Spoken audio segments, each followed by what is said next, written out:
आज आपका क्लास होने वाला है पार्ट 3 का। जिसने पिछले पार्ट को नहीं देखा है जा करके देख लें, तभी इस पार्ट को समझ पाइएगा। जहाँ पर समझ ना आए अब दोबारा वीडियो को रिवर्स करके देख लीजिएगा। और हाँ, थोड़ी सी कहीं कहीं लाइट की प्रॉब्लम रहती है, तो शुरुआत में हम लाइट को बंद करके साफ साफ दिखने वाले जगह पर, जहाँ पर आपको सही सही दिखाई दे, वहाँ से आप स्क्रीनशॉट ले लीजिएगा लिखने के लिए। तो चलिए देखिए वीडियो आगे का। जय हिंद। चलिए आगे समझते हैं। आज का टॉपिक बताने से पहले कल के बारे में बताते हैं। कल बताए थे उपलब्धता के आधार पर। उपलब्धता के आधार पर संसाधन दो प्रकार के होते हैं, इसके बारे में बताए थे। दूसरा था उत्पत्ति के आधार पर। उत्पत्ति के आधार पर भी संसाधन दो प्रकार के हैं, उसके बारे में भी आप लोगों को बताए थे। आज का जो है, आज का टॉपिक जो होगा वो होगा पुनः प्राप्ति के आधार पर संसाधन को कितने भागों में बांटा गया है। तो उत्पत्ति के आधार पर ये संसाधनों को दो भागों में बांटा गया। पहला है नवीकरणीय, दूसरा है अनवीकरणीय। नवीकरणीय मतलब जो संसाधन कभी समाप्त न हो। छोटी सी परिभाषा है, जो संसाधन कभी समाप्त न हो वो नवीकरणीय संसाधन कहलाएंगे। दूसरा नंबर में अनवीकरणीय संसाधन। तो अनवीकरणीय संसाधन वैसा संसाधन जिसे एक बार प्रयोग में लाने के बाद दोबारा उसे प्रयोग में नहीं ला सकते हैं, वो अनवीकरणीय संसाधन कहलाएंगे। जैसे चलिए इसका एग्जाम्पल देते हैं। नवीकरणीय संसाधन यानी सूर्य,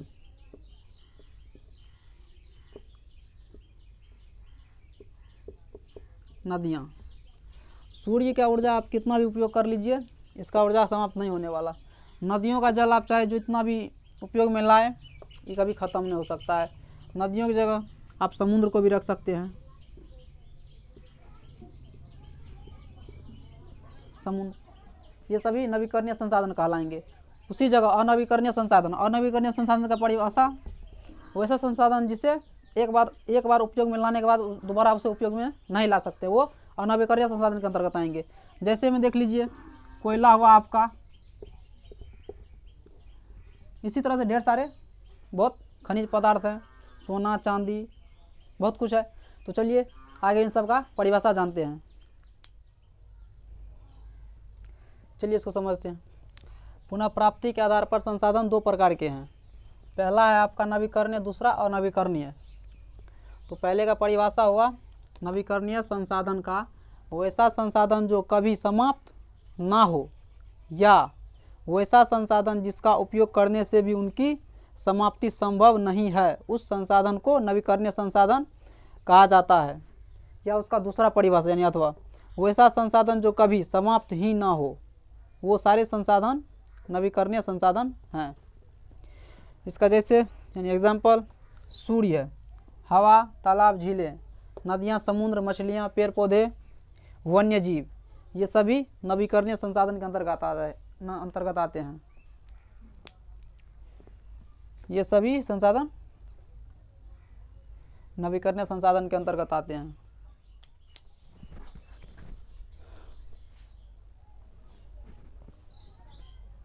चलिए आगे बताते हैं। नवीकरणीय संसाधन से जुड़ी कुछ मुख्य तथ्य यानी मुख्य बातें। तो पहला आपका हो गया सतत उपलब्ध संसाधन। सतत उपलब्ध संसाधन से आप लोगों को समझ आ रहा है जिसकी समाप्ति कभी संभव ना हो। मतलब क्या, वैसा संसाधन जिसका एक बार उपयोग करने से दोबारा वह संसाधन आसानी से उपलब्ध हो जा या फिर हो जाता है, वह संसाधन सतत उपलब्ध संसाधन के अंतर्गत आएगी। जैसे आपका हुआ हवा। हवा कभी समाप्त हो सकती है, ये दोबारा उपलब्ध हो जाती है, यानी कि दूसरी बार भी इसका उपयोग आप लोग कर सकते हैं। मतलब कई बार इसका उपयोग हो सकता है। उसके बाद हुआ सूर्य। सूर्य का उपयोग भी तो हम लोग कई बार करते हैं ना। तो ये सभी सतत उपलब्ध संसाधन के अंतर्गत आएंगे, जो जिसका उपयोग एक बार करने के बावजूद दोबारा उपयोग में ला सकेंगे, वो सारे संसाधन सतत उपलब्ध संसाधन के अंतर्गत आती है। जैसे सूर्य हुआ, हवा हुआ, पानी हुआ, इसी तरह ढेर सारे हैं। उसके बाद आपका हुआ परिवहनीय संसाधन। परिवहनीय संसाधन वैसा संसाधन जो हमारे लिए उपयोगी तो है, परंतु कभी कभी वह हमारे लिए क्या हो जाता है, हानिकारक साबित हो जाता है। तो वो संसाधन क्या कहलाते हैं, परिवहनीय संसाधन। जैसे कभी कभी पानी हमारे लिए उपयोगी तो है, लेकिन कभी कभी होता क्या है, ज़्यादा बारिश होने से बाढ़ आ जाती है। बाढ़ तो हमारे लिए हानिकारक है ना। बाढ़ हुआ, जैसे हवा। हवा क्या है, हवा सतत उपलब्ध संसाधन है, लेकिन कभी कभी इसका दुरुपयोग भी हो जाता है। जैसे अगर ज़्यादा तूफान आने से हानि होती है, यानी कुछ ऐसे भी हैं जिसका फ़ायदा के साथ साथ नुकसान भी है। कुछ ऐसे संसाधन भी है जिसके फ़ायदे के साथ साथ उसके नुकसान भी हैं। और नवीकरणीय संसाधन लिखाने से पहले थोड़ा बता देते हैं नवीकरणीय संसाधन के बारे में दोबारा फिर। नवीकरणीय संसाधन वैसा संसाधन जिसका प्रयोग हम एक बार करने के बावजूद भी उसका उपयोग दोबारा कर सकते हैं, वो सारे नवीकरणीय संसाधन कहलाएंगे। नवीकरणीय संसाधन में भी दो प्रकार के संसाधन होते हैं। पहला हुआ आपका सतत उपलब्ध संसाधन, दूसरा परिवहनीय संसाधन। तो सतत उपलब्ध संसाधन में क्या होता है कि बार बार उसकी उपलब्धता हो जाती है। जैसे कई प्राकृतिक चीज़ें होती है जो जिसका उपयोग एक बार करने के बावजूद उसका उपयोग दोबारा कर सकते हैं। साथ ही कभी कभी होता क्या है कि किसी भी चीज़ का फ़ायदे के साथ साथ नुकसान भी होता है। तो परिवहनीय संसाधन में उन सभी संसाधनों को रखा गया है जो हमारे फ़ायदे के लिए तो होते हैं, लेकिन वो कभी कभी खतरे की निशानी बन जाते हैं। जैसे आपको बताए हैं कि तूफान, हवा क्या होता है, हवा कभी कभी नॉर्मल होता है जिसकी वजह से हम लोग सांस ले पाते हैं, लेकिन कभी कभी होता क्या है वहीं हवा तेज़ हो जाती है जिसके कारण तूफान का रूप ले लेती है और वो होता क्या है, खतरे की निशानी बन जाती है। साथ ही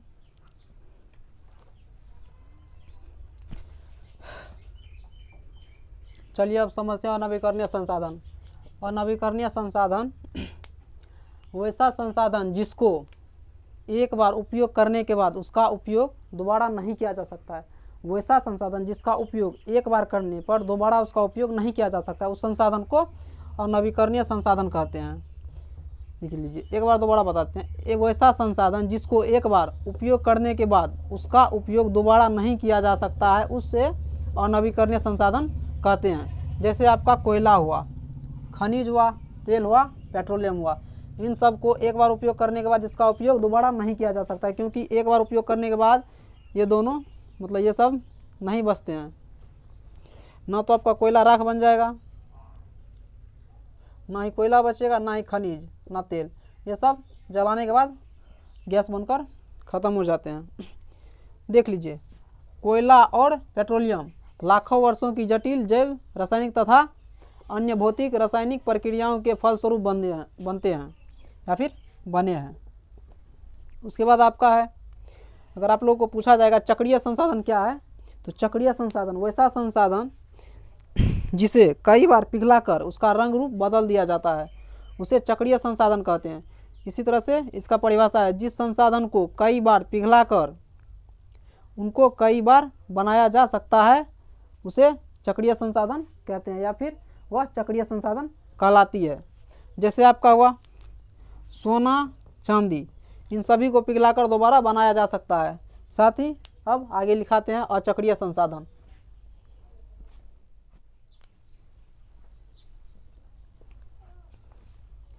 अचक्रीय संसाधन, अचक्रीय संसाधन का उपयोग हम केवल एक ही बार कर सकते हैं। जैसे इसमें अचक्रीय संसाधन के अंतर्गत आएंगे आपको तेल, इसका उपयोग एक बार करने के बाद दोबारा हम इसका उपयोग नहीं कर सकते। उसके बाद है आपका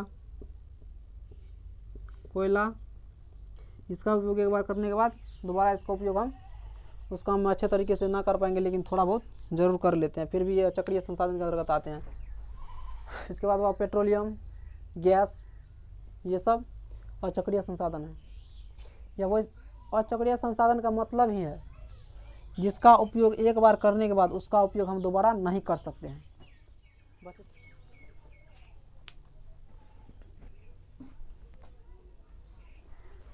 चलिए बताते हैं।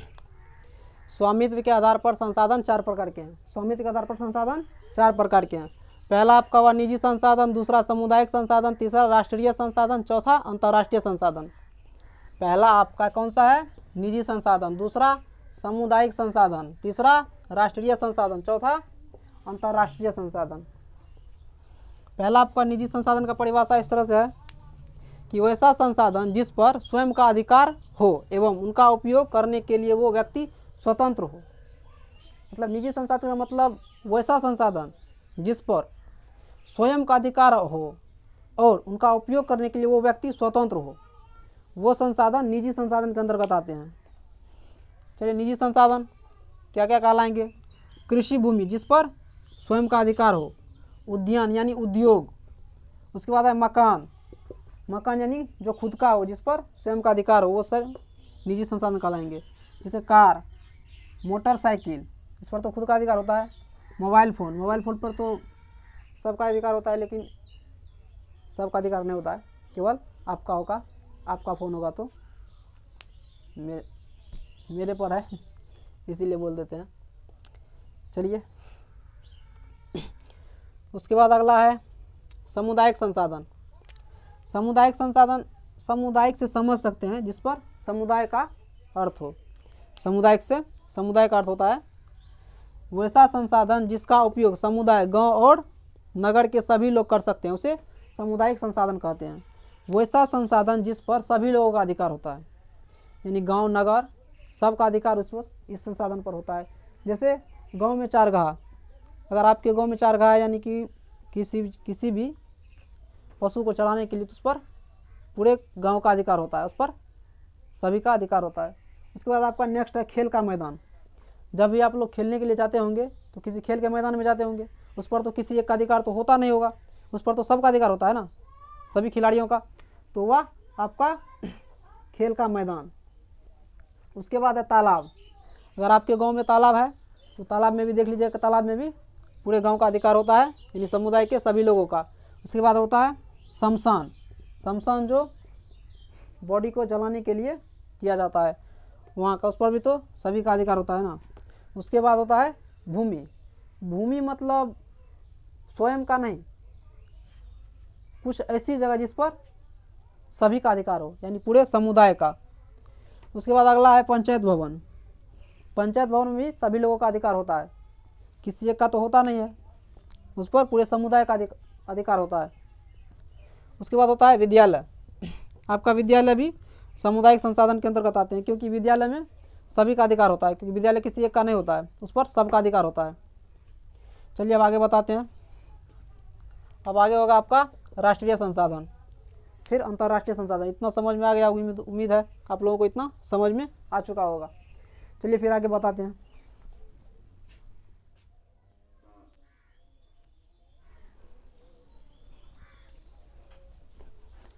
चलिए शुरू करते हैं फिर। पहले बता ही दिए थे, स्वामित्व के आधार पर संसाधन 4 प्रकार के होते हैं, जिसमें एक आपका बताए निजी संसाधन पहले, दूसरा सामुदायिक संसाधन।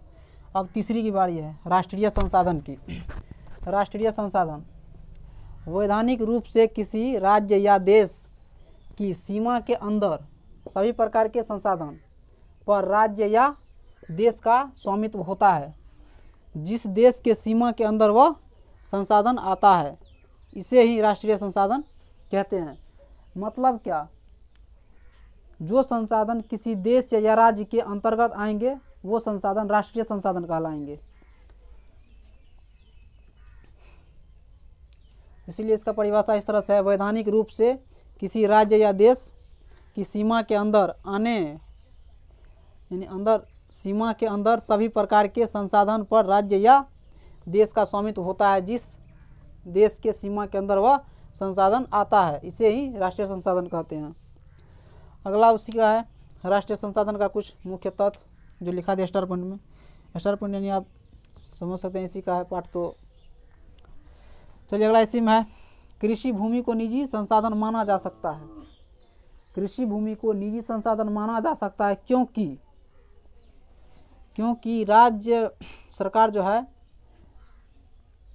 क्योंकि सरकार के द्वारा इस पर खेती करने अथवा निजी उपयोग के लिए किसानों और उपभोक्ताओं को अधिकृत किया गया है, जिसके बदले में उन्हें लगान अथवा अन्य कर लिए जाते हैं। मतलब क्या, आपके पास जो ज़मीन है वो आपका नहीं, राज्य सरकार या देश का है।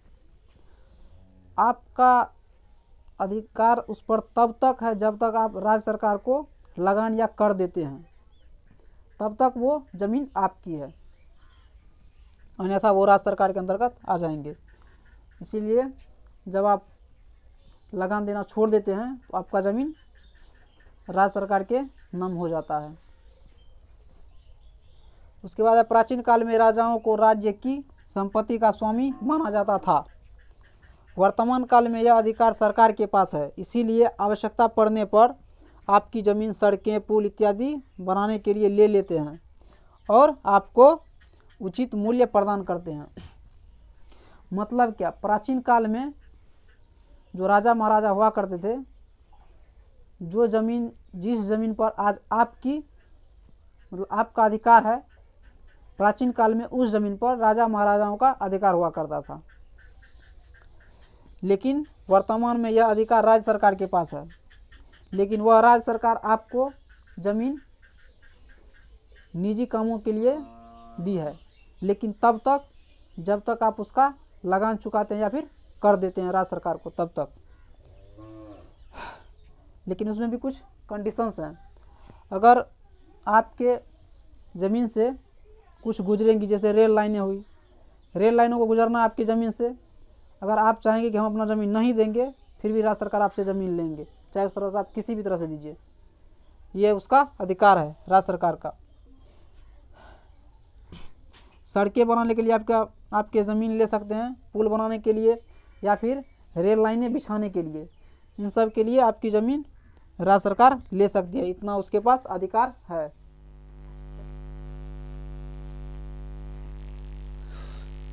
चलिए जान लेते हैं कुछ अंतर्राष्ट्रीय संसाधन के बारे में।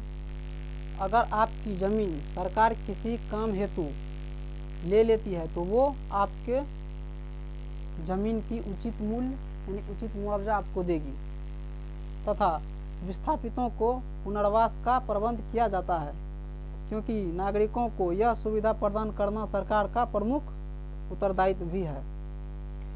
मतलब क्या, समझिए,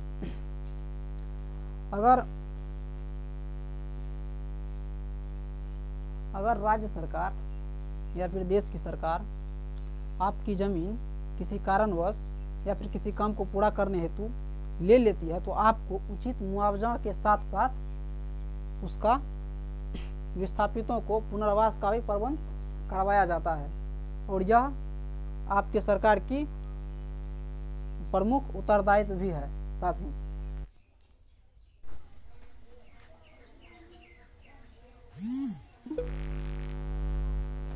चलिए फिर दोबारा समझाते हैं, सॉरी लाइट चली गई थी। चलिए अंतर्राष्ट्रीय संसाधन के बारे में तो बता रहे थे, इसमें इसको बता दिए हैं, आपको तो बताए हैं। अगर आपकी ज़मीन सरकार के किसी भी काम हेतु ले लेते हैं तो वो आपको उचित मुआवजा देते हैं साथ ही, तथा विस्थापियों को पुनर्वास का प्रबंध किया जाता है, क्योंकि नागरिकों को यह सुविधा प्रदान करना सरकार का प्रमुख उत्तरदायित्व भी है। उसके बाद नेक्स्ट पर है, सागर तटों के पास 12 समुद्री मील अर्थात यानी सागर तटों के पास 12 समुद्री मील अर्थात 19.3 किलोमीटर तक के महासागरीय क्षेत्र में पाए जाने वाले संसाधन भी देश की संपत्ति है। मतलब क्या, किसी भी सागर तट के अंदर तक 19.2 किलोमीटर अंदर तक जो महासागरीय क्षेत्र में पाए जाने वाली संसाधन है वो सभी देश की संपत्ति है। बस इतना ही। अब बताते हैं इसमें आगे। 4 नंबर में था आपका अंतर्राष्ट्रीय संसाधन। अब लिखाते हैं आगे, लिखिए।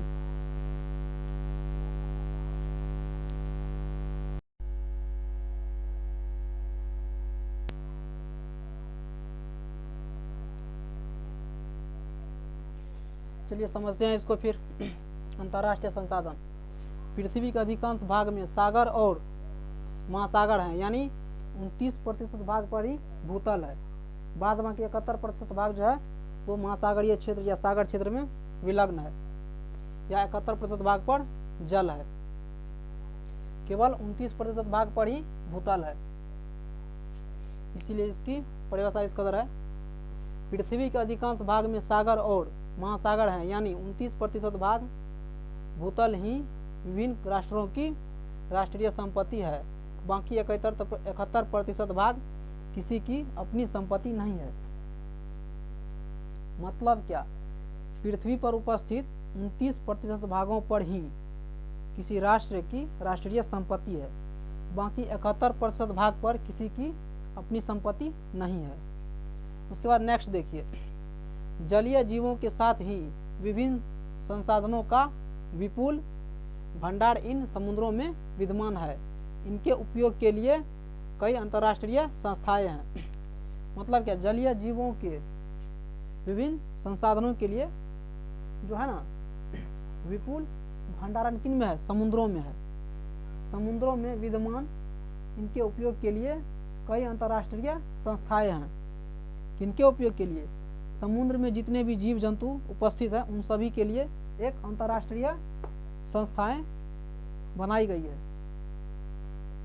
उसके बाद समझते हैं अगला है राष्ट्रीय नियमों के अनुसार सागर तट से 200 किलोमीटर महासागरीय क्षेत्र को किसी देश का अपवर्जक आर्थिक क्षेत्र माना जाता है। मतलब क्या, किसी सागर क्षेत्र में 200 किलोमीटर अंदर तक 200 किलोमीटर अंदर तक यानी जिस देश से सटा हुआ महासागरीय क्षेत्र रहेगा उस देश के अंदर उस देश का 200 किलोमीटर अंदर तक उस देश का अधिकार होगा, जहां से वह देश मछलियां पकड़ने तथा भूतल से धातुएं एवं अन्य वस्तुएं प्राप्त करने का उसे अधिकार होता है। परंतु लेकिन अन्य देशों के जहाज़ों के परिवहन अथवा अन्य उपयोगों की भी स्वतंत्रता रहती है। मतलब क्या, आपका अधिकार 200 किलोमीटर अंदर तक है, यानी महासागर के अंदर तक 200 किलोमीटर अंदर तक, लेकिन आप किसी देश को उसमें यातायात करने से या फिर उसके अन्य उपयोगों से उसे वर्जित नहीं कर सकते, यानी मना नहीं कर सकते हैं। जैसे मान लीजिए यहाँ आपका देश है, आपके देश की सीमा यहाँ तक है, ठीक। आप इसमें यहाँ पर आपका बाद बाकी समुद्र है, तो आप इसमें कर क्या सकते हैं, 200 किलोमीटर अंदर तक आपका एरिया है, यानी यहाँ तक महासागर के 200 किलोमीटर अंदर तक आपके देश का अधिकार है। लेकिन आप इसमें दूसरे देश के जहाज़ों को जो उसका उपयोग होगा यानी परिवहन को मना आप नहीं कर सकते हैं। यानी किसी देश का 200 किलोमीटर किसी महासागरीय क्षेत्र में उसका अधिकार होता है, पर किसी देश को या फिर उस देश के जहाज को उसका उपयोग करने या फिर उसके परिवहन से रिलेटेड, मतलब परिवहन से संबंधित यानी यातायात से संबंधित आप उसको मना नहीं कर सकते हैं। उम्मीद है इतना आप समझ गए होंगे। अब आगे की वीडियो जो है नेक्स्ट डे अगले वीडियो में आप लोगों को मिल जाएगी। चलिए ठीक है।